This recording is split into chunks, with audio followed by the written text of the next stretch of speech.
Hello, it's Carrie Cordy. It is Sunday, October 9th. Last night I was in bed and I had a good day. I was in bed and I was thinking about the collective conversations I've had over the past year with my siblings. My oldest sister, my oldest brother, my next oldest brother, and my youngest sister. They pretty much all went the same way. I love you as a person. I don't want to talk about transgender. And I'm not going to tell my kids about you. Don't tell me how to raise my kids. And there was no effort there, even despite when I was pleading. Here are these books. Here's an organization that is directed towards getting family members and friends to understand the LGBT people in their lives. No. An emphatic no, in fact. The only one I haven't talked to is my oldest brother, Ed. I've mentioned him in many videos. And you know that my opinion of him is about as low as it gets, but it's because I've never had a reason to have an opinion formed otherwise. And so last night I was thinking in bed, and, you know,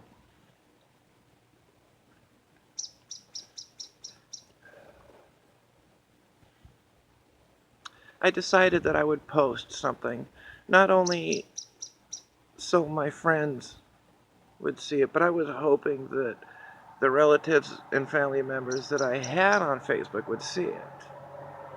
Because these people, my siblings, have come across their whole lives as being an authority on the subject of me.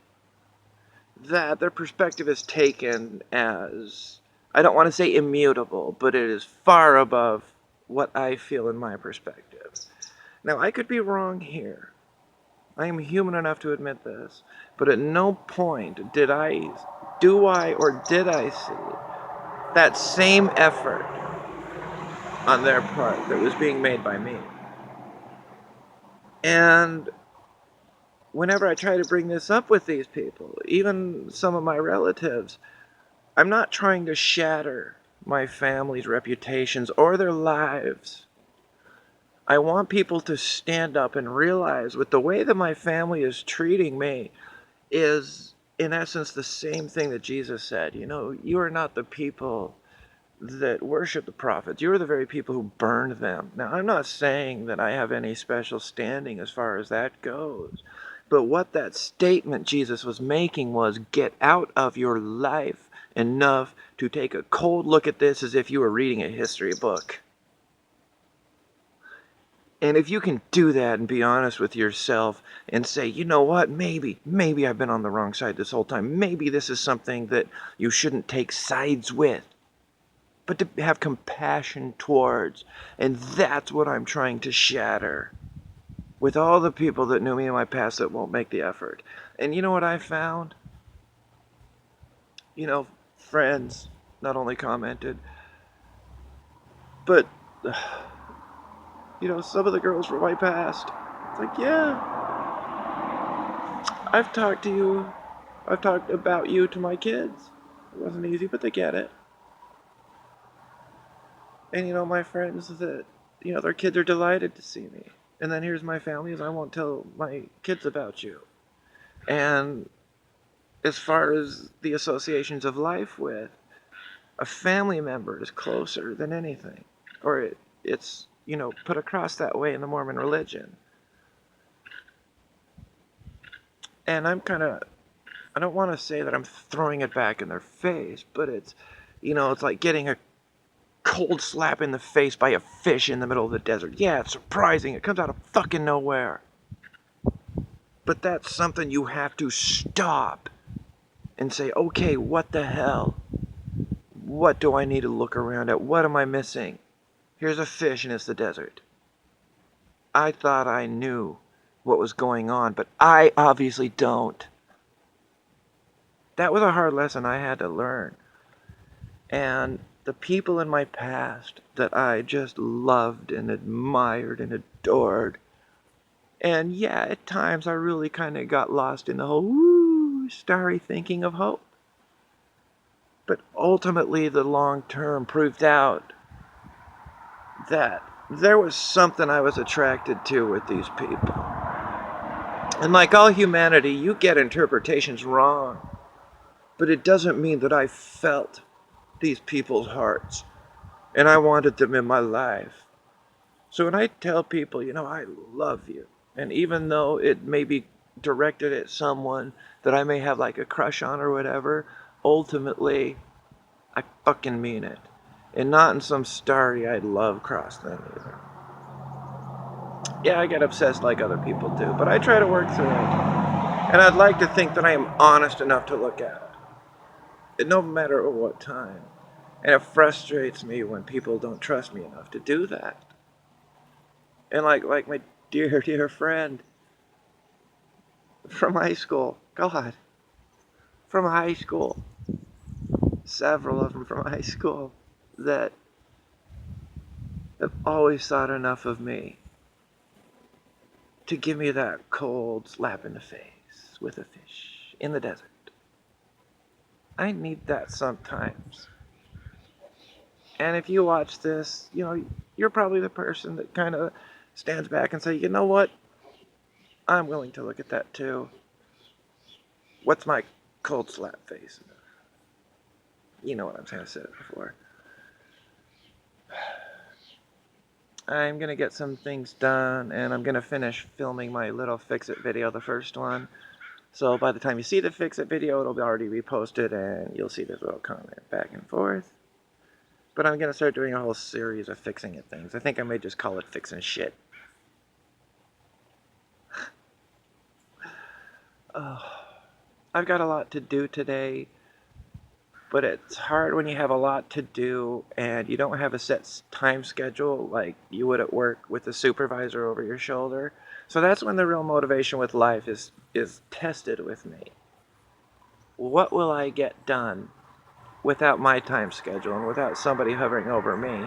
What is my responsibility and how is my follow through? Just like with these. I shouldn't be smoking these. Where is my follow through when I stop? And that's going to be something I share when I say I stop and when I mess up, when I stop. I want to be honest about that. An addiction is an addiction, and to overcome an addiction, you have to be honest with yourself. Giving this up is scary for me because this is my last addiction. I only started smoking again because I quit drinking. And on March 26th of this year, 2016, it'll be 2 years sober. That was a big thing. I started smoking after 5 years, 3 months, and a few days because I knew I still needed something. And I knew that when I had to quit cigarettes, that when I finally quit it again or stopped, that this would be the hard one. But the thing is, alcohol was far, far worse than smoking. I don't think I'm ready yet, but that could be just my fear speaking. I'm going to get ready a little bit slow today, being Sunday. I was hoping I had to work, but the shift was full. There was no extra openings, so I got stuff I need to do too. So I'll kind of get on with it, and I kind of want to show something or maybe do something different to end things off here. So we'll cut and bring about the end.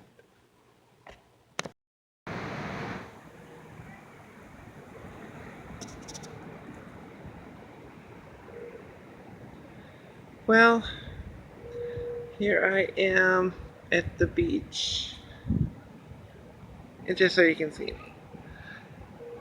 It's a really nice evening. There's, I'm gonna go visit a friend, so at least there's something to do. There's so much that I've been meaning to say and been wanting to talk about, but you know how life is, it just keeps getting in the way. Need to remember to hold this at length so you can see me. You know what's interesting is I recently came back in touch with the girl that I took to the high school prom. And oh my god, I just love her dearly. And she's one of those people that will always just have such a special place in my heart. And when we came back in touch just this year, we were talking about blah blah blah, just catching up, and how great is that to have that experience, to be able to go and say all those things that you wanted to say, but you were too much of a stupid teenager to say it. We both moved on with our lives, and it was just such a great moment. Um, Also, I teased her a bunch. It's like, how great is it that you could say, I went to a prom with a lesbian. Oh shit! And I took a picture of myself in a bikini, and I sent a picture to her, and we were joking around. And I said, wouldn't it be great? We should put a picture of me and you in a bikini side by side, and we could have the caption, "Who looks better, me or my high school prom date?" And she laughed at that and thought it was really funny. Anyway, wow. It's really nice when you see that. I really enjoy being able to look out and not know what's over the horizon. Unlike Salt Lake City or, God forbid, Kansas. No offense to anybody in Kansas, but the only flat I want to look at is the ocean. I've never been there, so I can't say. But, I've had a bunch of shit just emotionally come and go. Being homeless has really amplified that. But, out of all of this, I really, really want to buy like a flatbed trailer and build my own tiny house on it. But I don't want to make it look like all the other tiny houses on trailers, which is, the tiny cabin motif. I want to do something that's weird. I've always been a little weird. Why the fuck not? Why does everything have to look like everything else?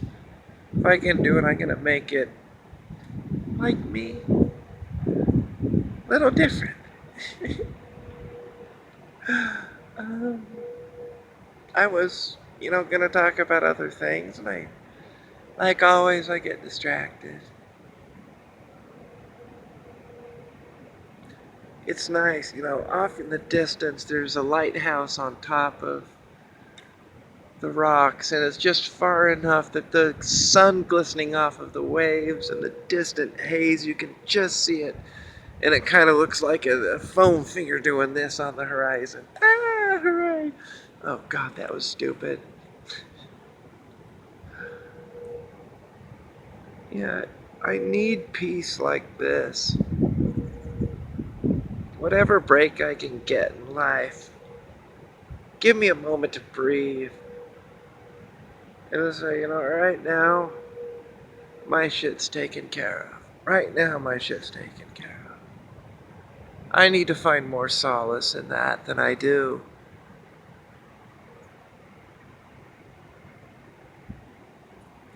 God, that perspective wouldn't be worth it if it was always a constant. And that's one reason that, as shitty as my bad moods are, at least I like the fact that I feel that I'm strong enough to film them and look at it. And God, there are so many ones that I was like, oh, I'm not going to even watch this, and I'm not going to show it. And it's like, oh yeah, now that I look back, and I was like, oh, of course I'm gonna fucking show these. Oh, there's one I made a couple of nights ago. I was at my lowest, sobbing, crying, snot coming out, tears. I mean, every little fucking thing in my neck strained out. Oh, I haven't watched that yet. I know I will, but anyway, I'm gonna end, and we'll see what else happens. Okay, that last clip was filmed about the 25th, unless I'm mistaken. I posted, there's two videos I made right there. The second one I already posted. It's where I talk about, in that last clip, I saw my 5 o'clock shadow. With the kind of randomness that's been going on with these videos, I like to see that, for the most part, my point can be tied in, no matter what I kind of choose. You know, the dark, the light, the sad, the happy. I've really kind of been thinking a lot about anger. Where it comes from, how I deal with it. Who's it directed towards? Is there any benefit to this? There's no universal answer for everything always. And it's been really hard to get these kind of uploaded, so that's kind of why it's happening in groups. We'll see what other stability brings as my life progresses.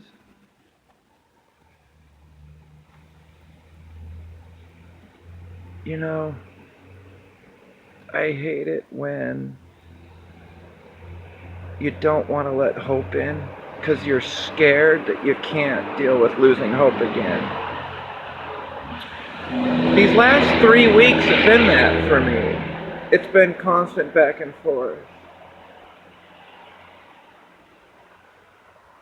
But just like now, I can breathe.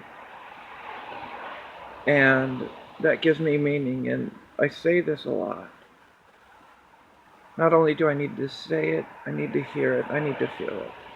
And right now, it's important that I breathe. And that I enjoy. That I enjoy. So until next time.